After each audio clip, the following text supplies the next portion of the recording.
యెహోవా ఉత్తముడని రుచి చూచి తెలుసుకొనుడి, ఆయనను ఆశ్రయించు నరుడు ధన్యుడు. దేవుని బిడ్డలారా, ఈరోజు ఈ దావీదు రాసినటువంటి ఈ కీర్తనలో నుంచి ఈ 8వ వచనం ద్వారా ప్రభు మనతో మాట్లాడాలని ఆశపడుతున్నాడు. ఈ 38వ ఈ కీర్తన 8వ వచనం ఈరోజు మనం ధ్యానం చేయబోతున్నాం. ఈ కీర్తన మీరు గమనిస్తే 22 వచనాలు కలిగినటువంటి కీర్తన. ఈ కీర్తన ఏ సందర్భంలో రాశాడంటే ఆ అధ్యాయం పైన కనబడుతుంది మనకు. దావీదు అబీమెలకు ఎదుట వెర్రివాని వల్లే ప్రవర్తించి అతని చేత తోలివేయబడిన తర్వాత రచించిన కీర్తన. దావీదు జీవితంలో ఈ కీర్తన రాయడానికి గల కారణాన్ని అక్కడ వివరించినట్టుగా మనం చూస్తాం.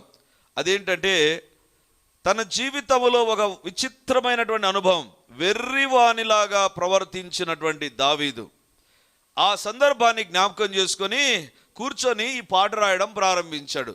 దేవుని బిడ్డలారా, పాటలు చాలా రకాలుగా రాస్తారు. మనం డబ్బు ఇచ్చామనుకో, ఒక 1000 రూపాయలు ఇచ్చామనుకో పాట రాసే వాళ్ళు ఉన్నారు. కొన్ని సందర్భాల్లో 500 ఇచ్చినా రాసేటువంటి వాళ్ళు ఉన్నారు. పాట కూర్చొని రాస్తారండి, ఎందుకంటే వాళ్ళకు పదాలు వస్తాయి, వాళ్ళకు కవిత ధోరణి ఉంటుంది కాబట్టి పాటలు రాస్తారు. లేదా పండుగకు సందర్భానికి సంబంధించి పాటలు రాస్తారు, పెళ్ళికి పాటలు రాస్తారు. ఇప్పుడు లేటెస్ట్ ట్రెండ్ ఏంటి తెలుసా? ఏదో ఒక రాగానికి వాళ్ళు కొత్త పదాలు కలుపుతారు. That is a fashion. ఇంకా ప్రాబ్లమే లేదు, ఆల్రెడీ ఒక ట్యూన్ ఉంటుంది, ట్యూన్కు సంబంధించినటువంటి ఒక పదాలు కలిపేస్తే అయిపోతుంది, అందరు కలిసి పాడుకోవడానికి ఈజీగా ఉంటుంది. దావీదు, నువ్వు ఎందుకు రాసావు? పెళ్ళైన రాసావా? సందర్భాన్ని బట్టి రాసావా? పండుగ బట్టి రాసావా? ఎవరైనా డబ్బు ఇచ్చే రాసావా అంటే దావీదు అంటాడు, లేదు, నా జీవితంలో ఒక అనుభవం గుండా వెళ్ళినప్పుడు నేను ఒక పాట రాశాను. ఏంటి ఆ పాట అంటే చాలా విచిత్రంగా ఉంటుంది. దేవుని స్తుతించమని చెప్తాడు. రెండవదిగా ఈ కీర్తన మనం గమనిస్తే ఒక సందేశం కూడా ఉంటుంది. This is a combination of two. One is a prize and another one is a preaching. ఒకటేమో స్తుతి, మరొకటేమో సందేశం. ఒక భాగంలో గమనిస్తే స్తుతి ఉంటుంది, దేవుడు తన జీవితాల్లో చేసిన మేలును బట్టి దేవుని స్తుతించేటువంటి అధ్యాయంగా ఈ అధ్యాయాన్ని మనం చూస్తాం. రెండవదిగా ఈ యొక్క అధ్యాయంలోనే తన సాక్ష్యాన్ని కూడా ఒక సందేశ రూపంలో అందించినట్టుగా మనం చూస్తాం. ఈరోజు ఆ సాక్ష్య సందేశాన్ని మనం ధ్యానం చేయబోతున్నాం. ఏంటి ఆ సాక్ష్య సందేశం? 8వ వచనం, యెహోవా ఉత్తముడని రుచి చూచి తెలుసుకొనుడి, ఆయనను ఆశ్రయించు నరుడు ధన్యుడు. దేవుని బిడ్డలారా, ఒక ధన్యతను గురించి ఇక్కడ రాశాడు. ఎవరు ధన్యత, ఎవరు ధన్యులు, లేకపోతే ఎవరికి ఒక ధన్యత ఉంటుంది అంటే అందరికీ కాదు. There is a condition. ప్రతి ఒక్కరు ధన్యులు అవుతారంటే కాదు. రుచి చూచి తెలుసుకోవాలంట. ఏంటి?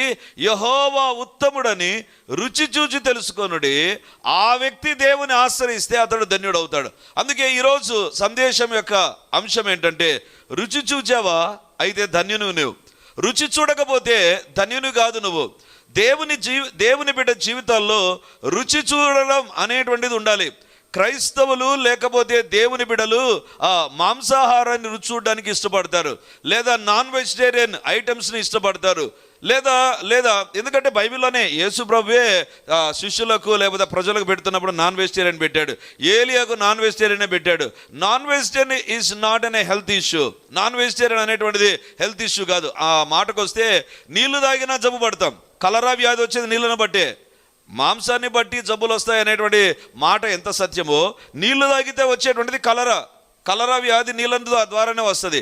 కాబట్టి నీళ్లు ప్రక్కన పెడదామా? కాదు, అలా కాదు. ఎక్కడ ఏ జాగ్రత్తలు తీసుకోవాలో తీసుకుంటే మనం ఆరోగ్యంగా ఉంటాం. దేవుని బిడ్డలారా, ఇక్కడ దేవుని యొక్క వాక్యంలో వ్రాయబడింది, రుచి చూచి యెహోవా ఉత్తముడని రుచి చూచి తెలుసుకొనుడి. ఇక్కడ సందేశం ఏంటి తెలుసా? ధన్యుని కావాలంటే రుచి చూడాలంట. నువ్వు రుచించడం వేరు, రుచి చూడడం వేరు. Taste and see that the lord is good. Taste and see అంటే రుచి అనేటువంటిది ఎంత ప్రాముఖ్యమో నువ్వు చూడు దాన్ని, ఆ తర్వాత యెహోవా ఉత్తముడని తెలుసుకో.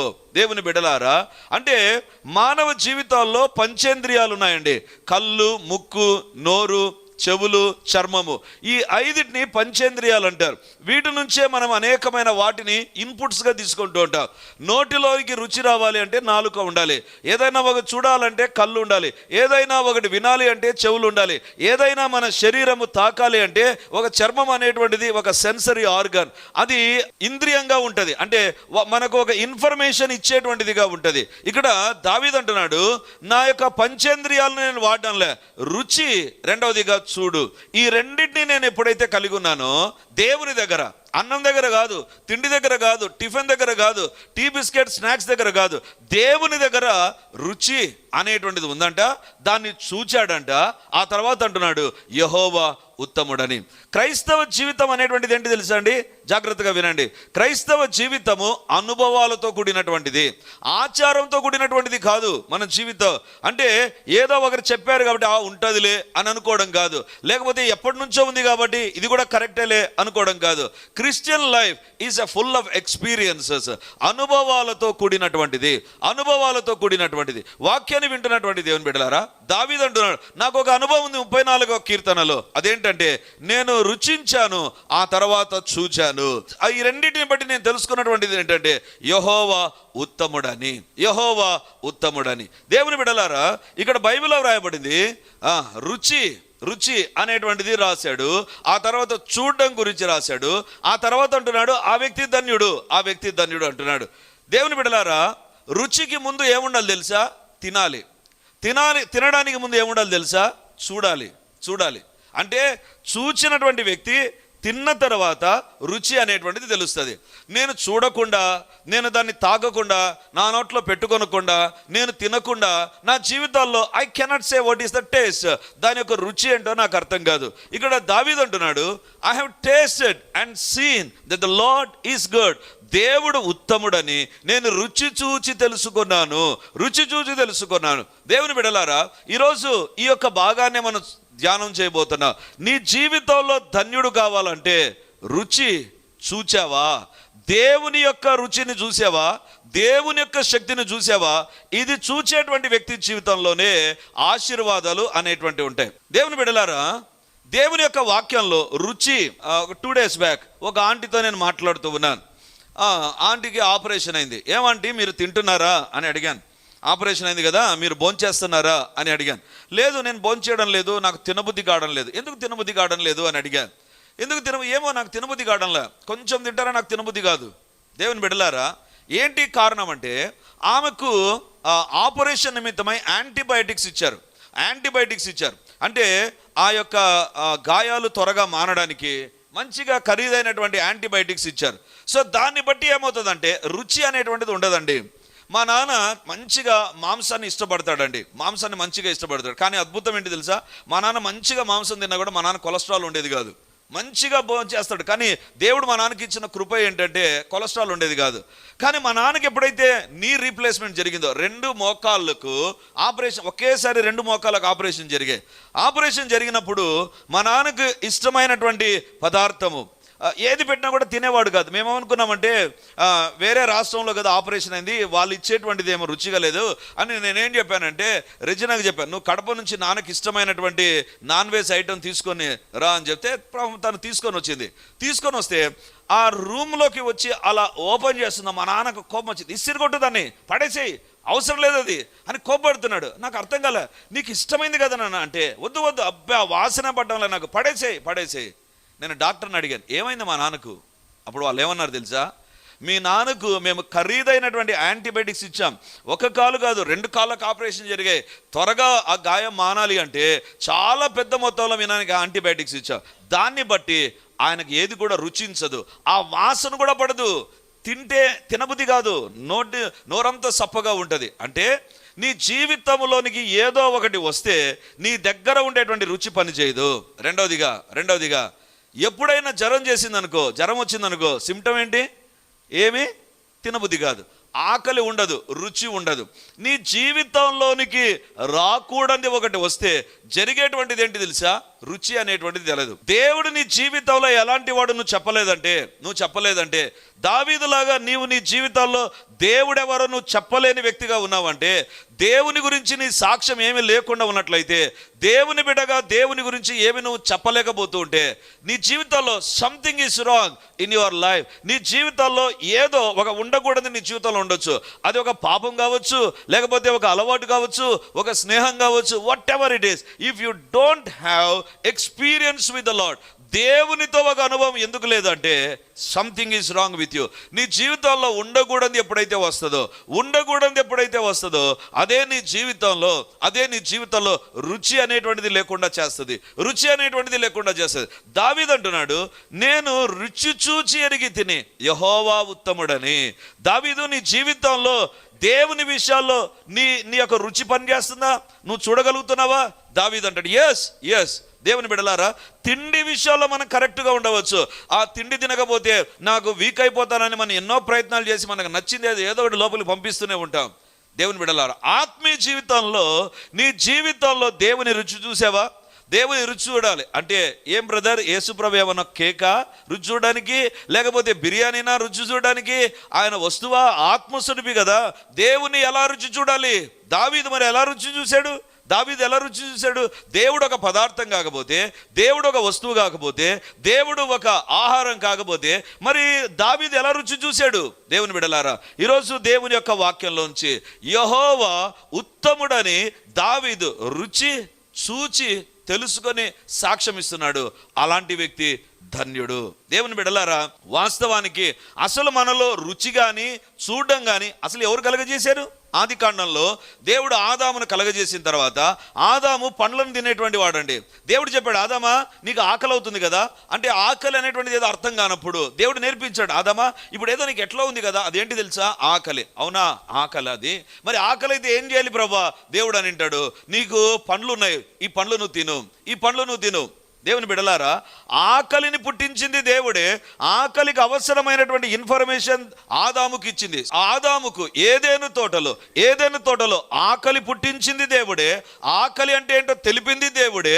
ఆకలి తీర్చుకోవడానికి ఏం తినాలి అని చెప్పింది కూడా దేవుడే. అందుకే ఆదాము ఆరోగ్యంగా ఉన్నాడు. అతడు తినగలిగిన ఆహారాన్ని తింటూ ఉన్నాడు. రెండవదిగా, దేవుడు తన దూతను పంపించి చెప్పాడా? లేదు. ప్రతిరోజు దేవుడే దిగి వచ్చాడండి. ఏదైనా తోట దిగి వచ్చి సాయంత్రం అవుతున్నగానే ఆదాముతో మాట్లాడేవాడు. అంటే ఆదాముకు శారీరకమైన ఆహారము పండ్ల ద్వారా వచ్చేటట్లు దేవుడు చేశాడు.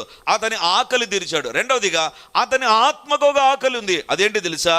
దేవుడు కావాలి. అందుకే దేవుడు తానే దిగి వచ్చి ఆదాముతో సంచరించాడు, ఆదాముతో మాట్లాడాడు, ఆదాముతో విషయాలు తెలియజేశాడు, ఆదాముకు సృష్టిని గురించి మాట్లాడాడు. లేకపోతే మొదటి రోజు ఏం కలుగజేయబడింది ఆదాముకు తెలియకపోతే మనకు తెలిసేది కాదు. రెండో రోజు ఏం కలుగజేసింది దేవుడే చెప్పాడు. ఒకవేళ ఆదాము అంటే పైన ఏందో అది వెలుగుతూ ఉంది కదా ప్రభా, ఏంటది? అదేంటిది? నేను ఇప్పుడు పదం వాడాను, వెలుగు అని. ఆదాముకు ఆ పదం కూడా తెలియకపోవచ్చేమో. అది ఏంటది అని అంటే దేవుడు అంటాడు, అది వెలుగునివ్వడానికి, పగలును వెలుగునివ్వడానికి. అది ఆదాము తన పిల్లలకు చెప్పాడు. తన పిల్లలు అలా చెబుతూ మోషే దగ్గరకు వస్తున్నగానే వాళ్ళు రాశారు, పగటిని ఏలుటకు ఒక జ్యోతిని దేవుడు కలగజేశాడు. ఆదాము ద్వారా వచ్చినటువంటి ఇన్ఫర్మేషనే ఆకలి అయినా, ఆహారమైనా, రుచి అయినా అన్ని కూడా దేవుడే దయచేశాడు. అంటే రెండు రకాలైనటువంటి రుచులు ఉంటాయి, దయచేసి గమనించండి. ఒకటి, మన శరీరానికి మన నాలుక ద్వారా ఒక రుచి వస్తుంది. అప్పుడు తెలుస్తుంది ఈ పండు పుల్లగా ఉంది, ఇది తీయగా ఉంది, ఇది బాగలేదు, ఇది చెడిపోయింది అని. ఎందుకు చెప్తున్నామంటే అది తిన్నాము కాబట్టే చెబుతున్నా. నీ యొక్క శరీరానికి అవసరమైంది కావాలి అంటే ఫస్ట్ రుచి చూడాలి. నాకు తెలిసిన ఒక అంకుల్ ఉండేవాడు. ఆయన ఏం చేసేటువంటి వాడు అంటే తిండి ప్రియుడు, మంచి తిండి ప్రియుడు. ఎంత తిండి ప్రియుడు అంటే అంత తిండి ప్రియుడు. కానీ డబ్బు ఉండేది కాదు. ఆయన ఏం చేసేటువంటి వాడంటే, పాతకాలంలో ఈ యొక్క సాయిబాబా థియేటర్ దగ్గర పెద్దవాళ్ళకి తెలిసి ఉంటుంది, సఫైర్ అనేటువంటి హోటల్ ఉండేది. సఫైర్ అనే హోటల్. ఆ హోటల్లోకి వెళ్ళి ఏం చేసేటువంటి వాడు అంటే ఈ ఇడ్లీ ఆర్డర్ ఇచ్చేవాడు. 3 ఇడ్లీ కావాలని చెప్పేవాడు. 3 ఇడ్లీ కావాలంటున్నాక వాళ్ళు 3 ఇడ్లీ సాంబార్ వేసి ఇడ్లీ తెచ్చి పెడతానే మొదటి 2 ఇడ్లీ తింటాడు, 3వ ఇడ్లీ కూడా సగం తింటాడు. తిన్న తర్వాత ఇలా ఒక వెంట్రుకను పట్టుకొని లాగి దాంట్లో వేస్తాడు. వేసి నిలబడి గట్టిగా అరుస్తాడు, ఏం హోటల్ అండి ఇది? ఏంటి ఇడ్లీలో ఇడ్లీలో ఏం చేశారు మీరు? వెంట్రుక వేశారు. ఏమన్నా బుద్ధి ఉందా మీకు కొంచెమన్నా? మేము ఏం తినాలి, మనుషులు అనుకుంటారా పశువులు అనుకుంటారా? వెంట్రుక వచ్చిందండి అని గట్టిగా అరుస్తే వాళ్ళు వచ్చి చూసేవారు. అవును వెంట్రుక ఉంటుంది. అరే ఏంటి ఎవరికి రాలేదే, ఈయనకు వచ్చిందే. వాళ్ళు ఏమంటారు, సార్ అరవద్దు మళ్ళీ కొత్త ప్లేట్ ఇస్తాంలే. మళ్ళీ 3 ఇడ్లీలు ఫ్రీగా వచ్చేవి. 3 ఇడ్లీలు ఫ్రీగా వచ్చేవి. ఆయన ఏం తెలుసుకున్నాడు తెలుసా? రుచి చూశాడు. ఒకటి, ఇక్కడ ఇడ్లీ బాగుంటుంది, ఇడ్లీ దగ్గర తినడానికి నా దగ్గర డబ్బు లేదు, కానీ ఒకటి చేస్తా. ఏంటి అది చేస్తానంటే ఒకటి నా ఎన్నో ఎంట్రుకలు రోజు ఊడిపోతుంటాయి కదా. అంటే నేను మీకు నేర్పించడంలే, హోటల్లో ఎక్స్ట్రా ఇడ్లీ ఎట్లా తినాలని నేర్పించడంలే నేను. సారీ, అలా చేయొద్దు దేవుని బిడ్డలు, అలా చేయకూడదు మనం దేవుని బిడ్డలంగా. ఆదాముకు రుచి చూపించింది దేవుడు, రుచిని నేర్పించింది దేవుడు, పదార్థాలను ఇచ్చింది దేవుడు. ఆత్మీయ జీవితాల్లో కూడా దేవుడు ఎవరు అనేటువంటిది ఆదాముకు తెలిసినంతగా ఎవరికి తెలియదండి. ఎందుకంటే ఆదాముకు ద్వారానే మనకు తెలిసింది దేవుడు సృష్టిని కలుగజేశాడని, ఆదామును మన్నుతో తయారు చేశాడని, హవ్వను ప్రక్కటెముక నుంచి చేశాడని. అంటే ఒక ఫిజికల్ హంగర్, ఒక స్పిరిచువల్ హంగర్ ఆదాము దగ్గర తీర్చింది దేవుడే. ఇప్పుడు దేవుని యొక్క వాక్యం చెప్తుంది, దావీదు అంటున్నాడు, యెహోవా ఉత్తముడని రుచి చూచి తెలుసుకున్నా. I have tasted and saw that the lord is good. దేవుడు మంచివాడు, దేవుడు ఉత్తముడు అని నేను తెలుసుకున్నా. ఏ రకంగా? నేను వినలేదు, నేను వేరే వాళ్ళు చెప్తే అవునా అనలేదు, నాకై నేను తెలుసుకున్నాను. వాక్యాన్ని వింటున్నటువంటి దేవుని బిడ్డలారా, దేవుడు ఈరోజు మనతో మాట్లాడుతున్నా. క్రైస్తవ జీవితంలో దేవుని రుచి చూచే అనుభవం ఒకటి ఉండాలి. దేవుని యొక్క శక్తిని చూడాలి, దేవుని శక్తిని నీ జీవితాల్లో నువ్వు అనుభవించాలి. ఈరోజు ఎలా అనుభవించాలో దేవుని యొక్క వాక్యంలోంచి మనం నేర్చుకోబోతున్నాం. చూద్దాం. మొదటిగా లూకాసు వార్త 5వ అధ్యాయం మొదటి 3 వచనాలు. జన సమూహము దేవుని వాక్యం వినుచు ఆయన మీద పడుచుండగా ఆయన గెత్సేమనే సరస్సు తీరమున నిలిచి ఆ సరస్సు తీరముననున్న 2 దోణెలను చూచెను. జాలరులు వాటిలో నుండి దిగి తమ వలలు కడుగుచుండిరి.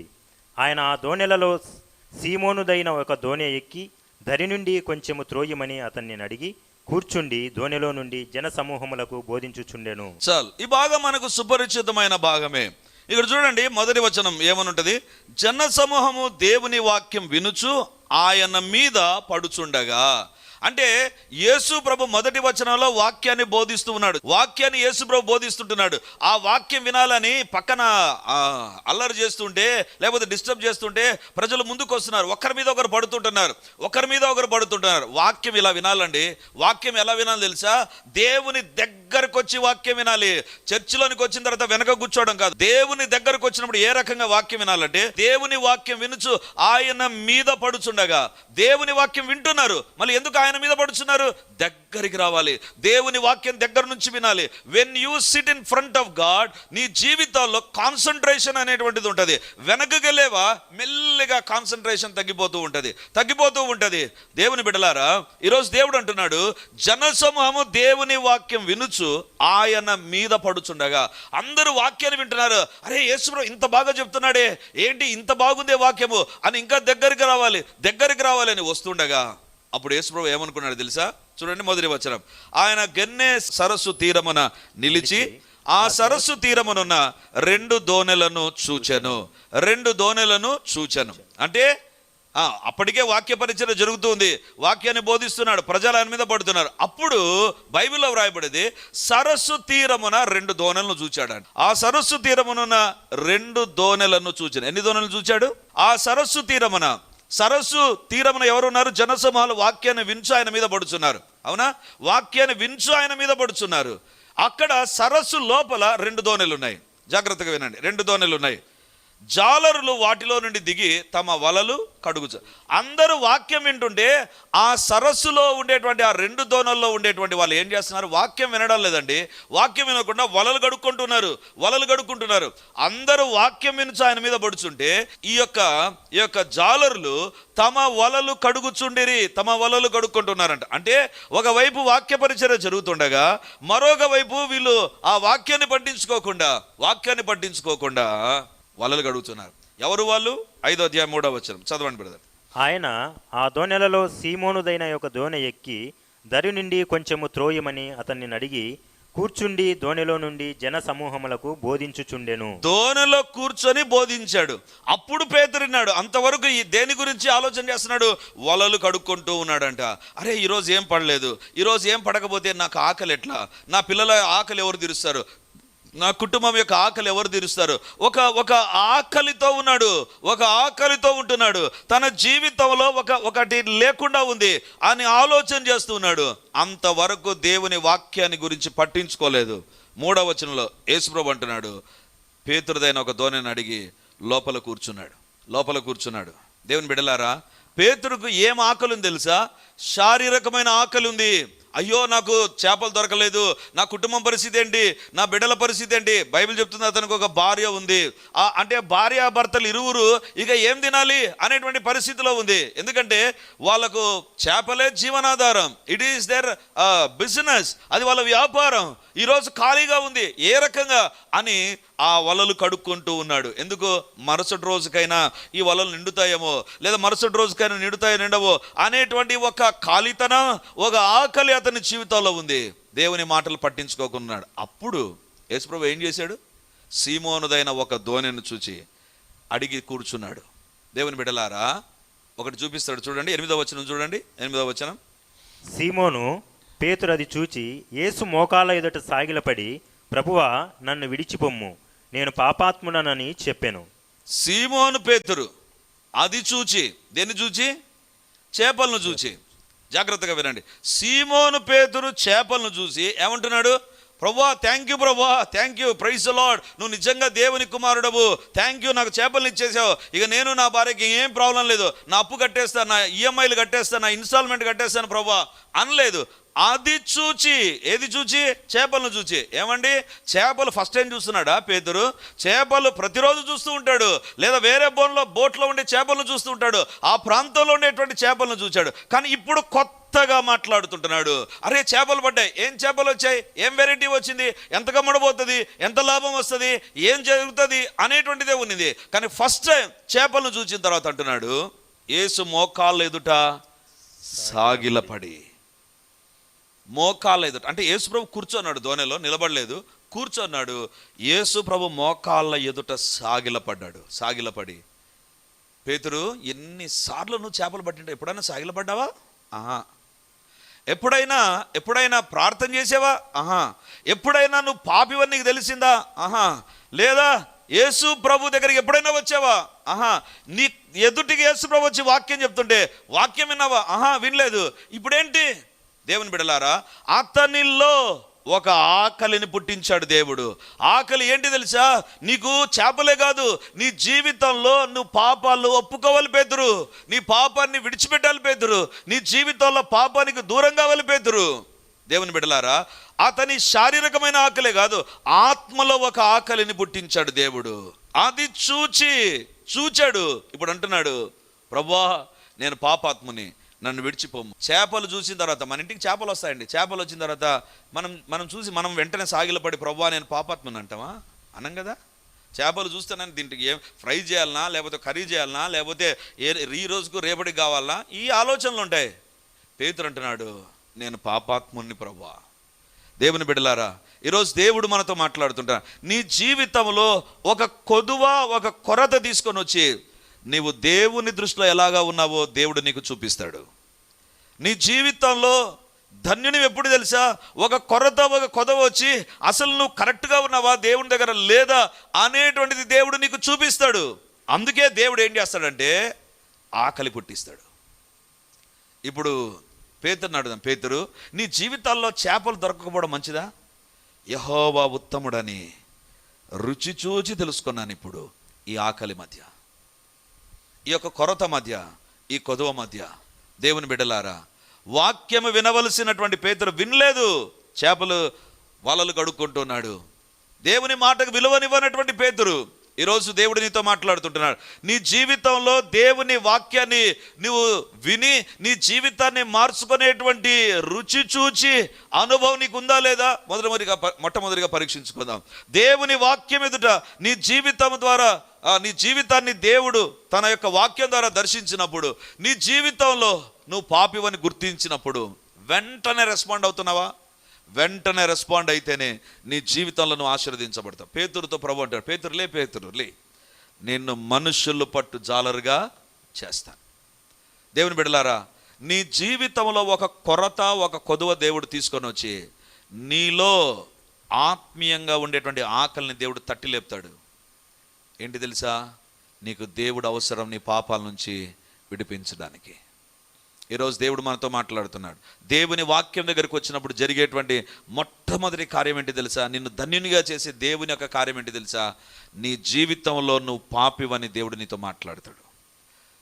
నీతో దేవుడు మాట్లాడతాడు, నువ్వు పాపివి, నీలో తప్పు ఉంది, సరి చేసుకో.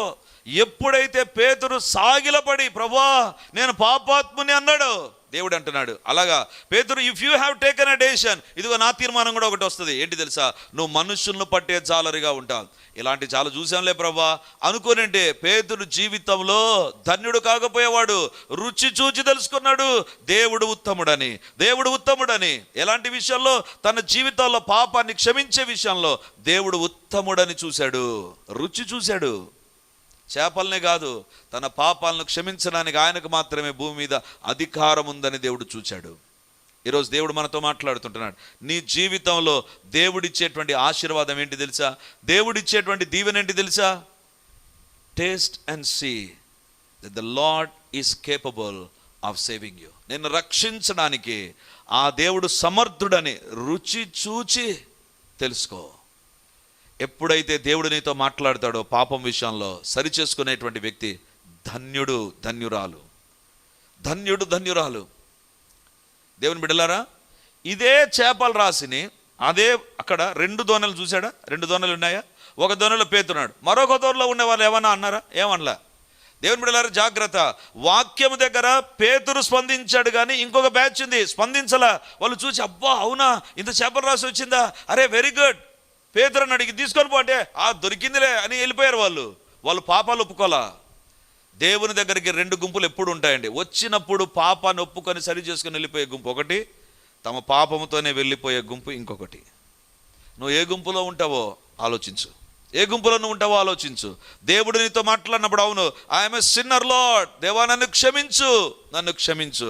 దేవుని దగ్గర వాస్తవ పరిస్థితిని ఒప్పుకొని ఆయన పాదాల దగ్గర సాగిలపడి వదిలేసేవా, నువ్వు ధన్యుడవు. ఈరోజు దేవుడు నీతో మాట్లాడుతున్నాడు. పాప క్షమాపణ విషయంలో దేవుని రుచి చూచి ఆయన పాదముల ఎదుట సాగిలపడి ఆయన ఎదుట నువ్వు ప్రార్థన చేసిన దినం లేకపోతే ఈరోజు నువ్వు ప్రార్థన చేయాలి.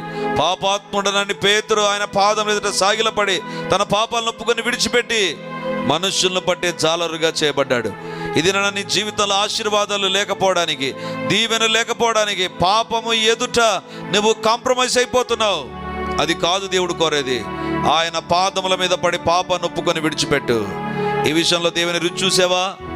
రుచి చూడకపోతే యెహోవా ఉత్తముడని ఈరోజు రుచి చూడమని దేవుడు నీతో మాట్లాడుతున్నాడు. రెండవదిగా, నీ జీవితంలో, నీ కుటుంబంలో, నీ వ్యక్తిగత జీవితంలో వచ్చేటువంటి ఆ తుఫానులు, ఆ గాలి, ఆ బీభత్సం మధ్య taste and see that the lord is good.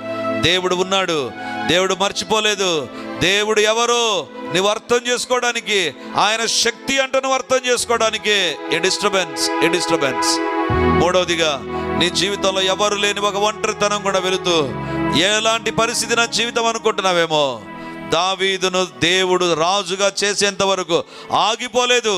అందుకే దావీదు అబీమెలెకు దగ్గర తాను ప్రవర్తించిన ప్రవర్తనను బట్టి దేవుణ్ణి స్తుతిస్తూ, ప్రభా నా ప్రవర్తన నన్ను కాపాడలేదు, నా యొక్క ప్లానింగ్ నన్ను కాపాడలేదు, 2 రాజుల నుంచి నన్ను కాపాడి రాజుగా చక్రవర్తిగా చేసిన నీవే ప్రభా, యెహోవా ఉత్తముడని రుచి చూశాడు.